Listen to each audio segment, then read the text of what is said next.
पता है दुनिया की सबसे ज़्यादा मुश्किल लड़ाई क्या है? आप जिसके लिए लड़ रहे हो उसको ही नहीं पता है कि आप उसके लिए कर रहे हो जो भी कर रहे हो। तो सम टाइम ना ये होता है कि आपको समझ आ जाता है कि हम ये क्यों कर रहे हैं, हमें क्या मिल रहा है इससे।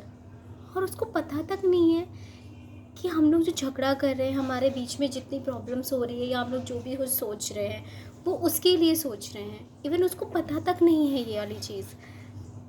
सो और उसके बाद लोग ये कहते हैं नहीं, पहले रिलेशनशिप्स बहुत अच्छे से चलते थे, पहले जो होती थी चीज़ें वो लॉन्ग टर्म के लिए होती थी, पहले चीज़ें बहुत अच्छे से होती थी, रिलेशनशिप्स हमेशा के लिए यही होता था कि वो हमारा है या हम लोग कभी अलग नहीं हो सकते। आपको पता है ना तभी भी रिलेशनशिप है वो एक लड़की ही संभालती थी या एक फ़ीमेल ही करती थी उसको सही। क्योंकि अभी भी यही बात है, पहले की लड़कियां जो होती थी या लेडीज़ जो होती थी वो बोलती नहीं थी, बट आज की लेडीज़ ना बोलने लगी है। तो कोई भी लेडीज़ अगर थोड़ा सा बोलने लगेगी तो रिश्ता ख़त्म। मतलब इतनी पूरी आपने अपनी ज़िंदगी या अपने जितने भी आपका जो भी आपने औरा देखा है वो सारा सिर्फ़ और सिर्फ एक लेडीज़ के ना बोलने पे डिपेंड था। आज अगर उसने थोड़ी सी अपनी प्रॉब्लम्स बताई या अपने बारे में कहने लगे तो क्या हो गया, चीज़ें ख़त्म होने लगी। यानी पहले भी रिश्ता जो था वो एक लेडीज़ ही संभाल रही थी, आज भी वही स्थिति है। रिश्ता जो होता है वो एक लेडीज़ के चुप रहने पे ही है। अगर उसने बोल दिया तो रिश्ता ख़त्म। बट ये सारी लेडीज़ के लिए नहीं है, कहीं कहीं होता है कि लड़कों को भी सफ़र करना पड़ता है, वो भी बहुत सारी चीज़ें सुनते हैं। कभी कभी होता है वो कुछ भी नहीं करते फिर भी उनको फंसा दिया जाता है या वो चीज़ों को नहीं टैकल कर पाते हैं। लेकिन ये सब सिर्फ 40% लड़कों के लिए होता है।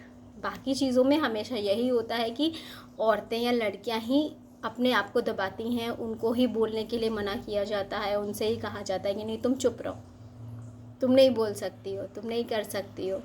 और जो सबसे ज़्यादा गलत चीज़ इसमें होती है ना वो ये होती है कि कोई भी जो उनका पार्टनर है वो समझने को ही नहीं तैयार रहता है कि आखिर चल क्या रहा है।